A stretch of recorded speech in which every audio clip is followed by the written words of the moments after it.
सुर्खियों में।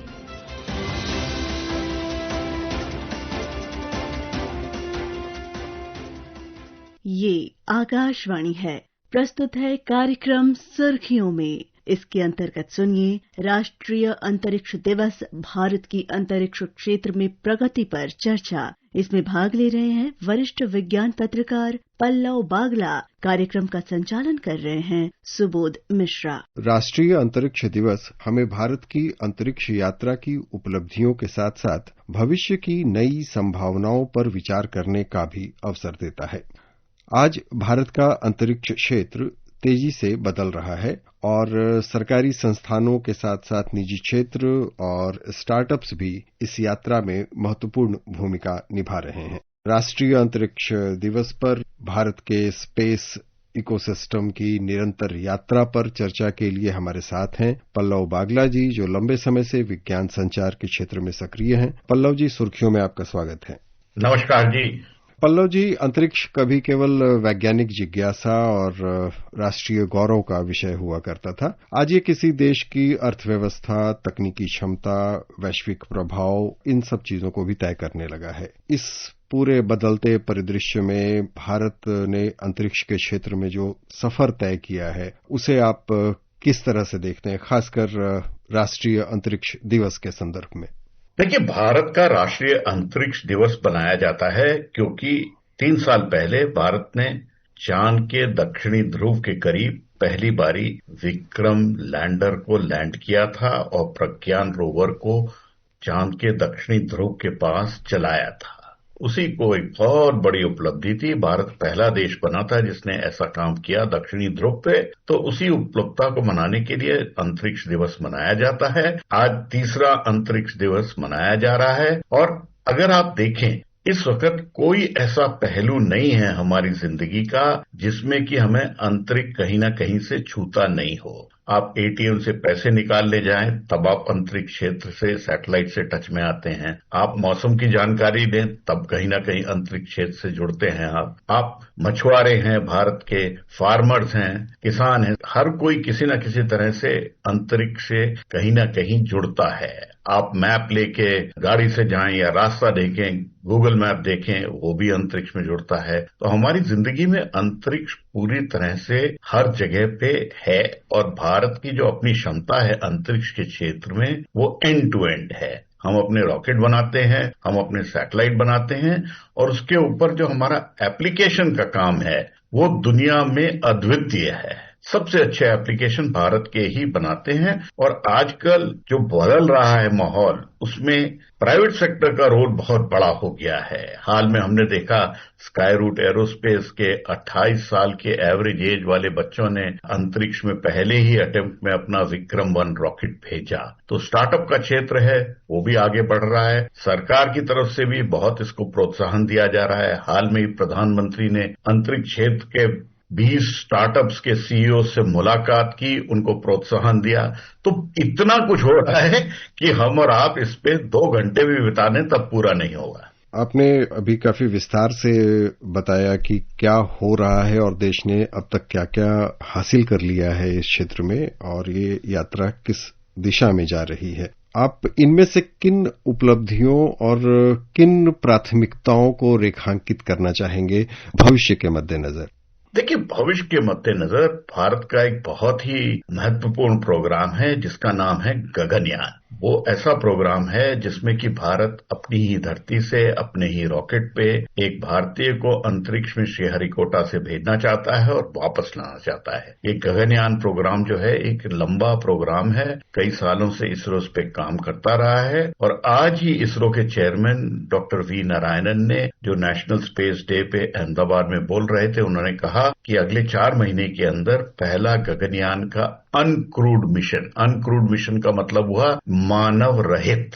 पहले 3 मिशन होने हैं मानव रहित, उसमें से जो पहला मिशन है वो उसको अंजाम देंगे। तो गगनयान का बहुत बड़ा महत्व है। भारत ऐसा चौथा देश बनेगा जिसके पास अपनी ताकत से अंतरिक्ष में एक अंतरिक्ष यात्री को भेजने की क्षमता बनेगी और 2035 तक भारत की मंशा है कि वो एक अंतरिक्ष स्टेशन बनाए और 2040 तक अपनी क्षमता से एक भारतीय को चांद की सतह पे भेजे और उसको वापस लेके आए। तो भविष्य तो बहुत क्लियर है, लेकिन इसके साथ साथ ये तो हुई ह्यूमन स्पेस फ्लाइट की बात। फिर हमारे पास अपने सैटेलाइट होंगे जो कम्युनिकेशन के लिए हैं, हमारे सैटेलाइट हैं जो सर्वेलेंस के लिए हैं। उस सब में भी भारत बहुत लंबी छलांग लगाने के लिए तैयार है और इसमें प्राइवेट सेक्टर की भागीदारी बहुत बढ़ रही है। ने प्राइवेट सेक्टर का उल्लेख किया है।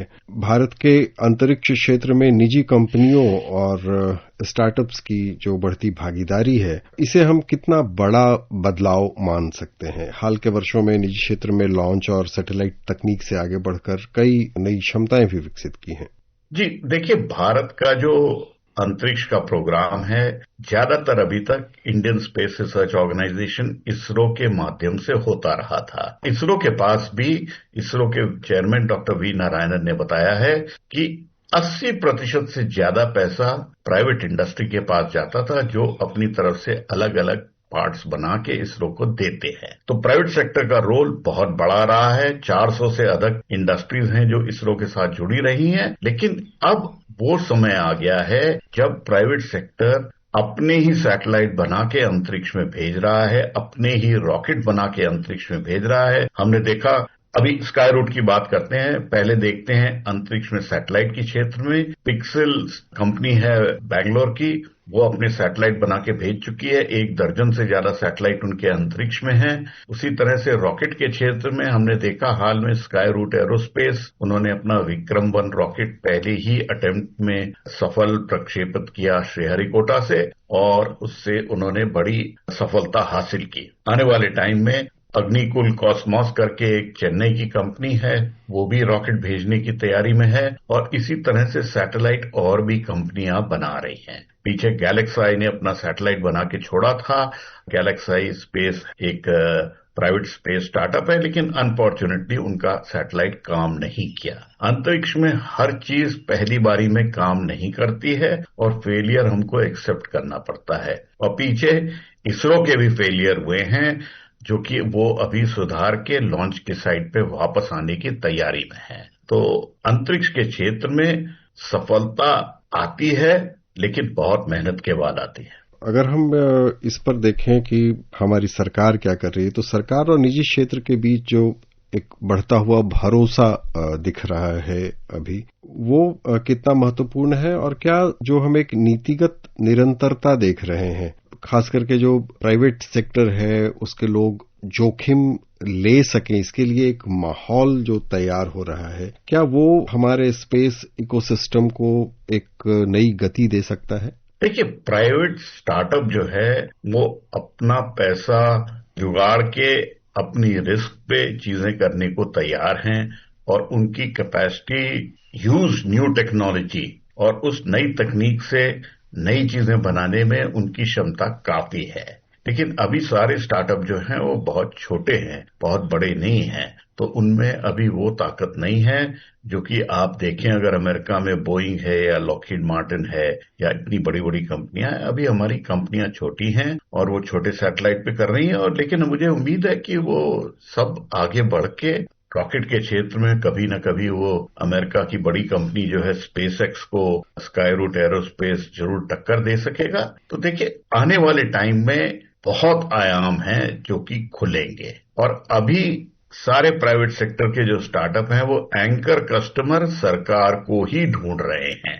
वो चाहते ये हैं कि बनाए हम, लेकिन उसका यूटिलाइजेशन और उसकी जो कॉन्ट्रैक्ट की कॉस्ट है वो सरकार दे। तो ये थोड़े दिन चलेगा, लेकिन आने वाले टाइम में इनको अपनी ताकत से बहुत चीजें करनी पड़ेंगी। जहां तक पॉलिसी का सवाल है, हाँ, जब से स्पेस सेक्टर में रिफॉर्म किए गए और प्राइवेट सेक्टर को परमिशन दी गई और उनको इजाजत दी गई कि वो इसरो की फैसिलिटीज में अपने टेस्ट कर सकें, इसरो की फैसिलिटी से लॉन्च कर सकें, जैसे स्काई रूट एरोस्पेस ने किया श्रीहरिकोटा में हमारे अपने सरकारी लॉन्च पैड को यूज करके, तो वो एक अच्छी बात है। आने वाले टाइम में हम बहुत देखेंगे कि इस तरह से दोनों की शायद साझेदारी हो, तो इस तरह से मिलजुल के जो भारत का अपना एक इकोसिस्टम है स्पेस का, वो कहीं ना कहीं बहुत बड़ा हो रहा है। इसरो अपनी जगह कायम रहेगा, एक्सप्लोरेशन का काम, R&D का काम इसरो करेगा, और जो रिपीट सैटेलाइट्स और रिपीट रॉकेट हैं वो प्राइवेट सेक्टर के पास जाएंगे। पल्लव जी, आज भारतीय कंपनियां लॉन्च सेवाओं से आगे बढ़कर अंतरिक्ष के कचरे को हटाने, डॉकिंग और इन स्पेस रिफ्यूलिंग जैसी अत्याधुनिक तकनीकों पर भी काम कर रही है। इन क्षेत्रों में भारत के लिए भविष्य में क्या संभावनाएं हैं? देखिए, अभी जो कदम लिए गए हैं, आपने जो तीनों क्षेत्र बोले, वो बहुत ही छोटे कदम हैं, लेकिन हर शुरुआत एक छोटे कदम से ही होती है। अंतरिक्ष से कचरा हटाने का काम जो है वो इस बार स्काई रूट एरोस्पेस के रॉकेट में उसके लिए पहला एक्सपेरिमेंट किया गया था। वो एक्सपेरिमेंट अनफॉर्चुनेटली सक्सीड नहीं किया, लेकिन हाँ, हमारे यहाँ एप्लीकेशन के क्षेत्र में कई स्टार्टअप हैं जो कि खासकर फार्मर इंश्योरेंस के क्षेत्र में, फार्मिंग इंश्योरेंस के क्षेत्र में बड़े कामयाबी से आगे बढ़ रहे हैं। वहां पे बहुत काम हो रहा है और वो ज्यादा कहानी उसके बारे में लोगों को पता नहीं है, क्योंकि वो अपना काम अच्छे से कर रहे हैं। और बहुत सारे बैंक्स जो हैं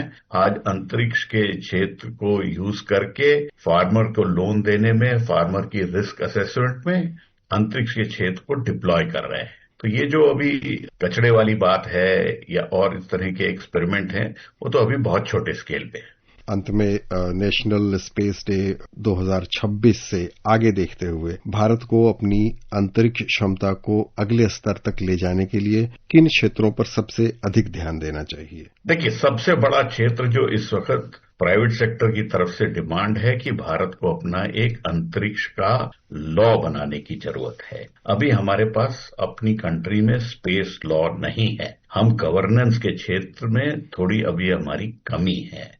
तो रूल्स, रेगुलेशंस, लॉ, लायबिलिटी क्या होगी जब प्राइवेट सेक्टर काम करेगा, एक तरफ तो वो चाहिए हमको। उसकी दूसरी तरफ आती है जो टेक्नोलॉजी है। टेक्नोलॉजी में हमारा गगनयान का प्रोग्राम जो है, जिसमें एक लॉन्च व्हीकल मार्क 3 को ह्यूमन रेटिंग करके उससे अंतरिक्ष में एक क्रू मॉड्यूल से भेजा जाएगा, वो काम आगे बढ़ रहा है। पिछले साल में हमने देखा था कि ग्रुप कैप्टन शुभांशु शुक्ला अंतरिक्ष गए थे, लेकिन वो गए थे फैल्कन 9 अमेरिकन रॉकेट से और स्पेसएक्स की क्रू ड्रैगन से और इंटरनेशनल स्पेस स्टेशन पे गए थे। तो अब गगनयान में भारत अपने रॉकेट से ही भेजना चाहता है और अपनी ही धरती से अपनी ताकत पे भेजना चाहता है। उसके साथ साथ जो हमारा अपना कार्यक्रम है कि एक भारतीय अंतरिक्ष स्टेशन हो 2035 तक, उसका काम भी आगे बढ़ रहा है। और आने वाले टाइम पे अगर हमने एक मनुष्य को चांद पे भेजना है और वापस आना है, उसके लिए एक next generation launch vehicle NGLV की तैयारी चल रही है, जो हमारा बाहुबली रॉकेट है लॉन्च व्हीकल मार्क 3, उससे भी ज्यादा ताकतवर होगा। तो कई क्षेत्र में काम चल रहा है। प्रधानमंत्री नरेंद्र मोदी के नेतृत्व में उन्होंने तो अंतरिक्ष में इसमें एक नया ही पूरी ऊर्जा फेंकी है, जिससे कि बहुत ज्यादा प्राइवेट सेक्टर भी एनर्जाइज्ड है, इसरो भी एनर्जाइज्ड है और भारत को इससे बहुत फायदा भी हो रहा है। तो मुझे तो दिखता है कि आने वाले टाइम में भारत एक स्पेस पावर के रूप में जरूर उभर के आएगा। और जैसे इसरो के चेयरमैन डॉक्टर वी नारायणन ने आज अहमदाबाद में कहा कि हमारी शुरुआत हुई थी रॉकेट के पुर्जों को साइकिल पे ले जाते हुए, और आने वाले टाइम में 2040 तक हम we will be second to none, माने कोई सबके बराबर आ जाएंगे। पल्लव जी, अपने भारत के अंतरिक्ष क्षेत्र की उपलब्धियों, बदलते इकोसिस्टम और भविष्य की संभावनाओं पर बहुत महत्वपूर्ण जानकारियां हमारे श्रोताओं के साथ साझा की। सुर्खियों में अपना बहुमूल्य समय देने और इस महत्वपूर्ण विषय पर बातचीत करने के लिए आपका बहुत बहुत धन्यवाद। धन्यवाद। अभी आप सुन रहे थे राष्ट्रीय अंतरिक्ष दिवस, भारत की अंतरिक्ष क्षेत्र में प्रगति पर चर्चा। इसमें भाग ले रहे थे वरिष्ठ विज्ञान पत्रकार पल्लव बागला। कार्यक्रम का संचालन कर रहे थे सुबोध मिश्रा। ये कार्यक्रम आकाशवाणी के समाचार सेवा प्रभाग द्वारा प्रस्तुत किया गया। इसे आप हमारे mobile app news on AIR और YouTube channel news on AIR official पर भी सुन सकते हैं। सुर्खियों में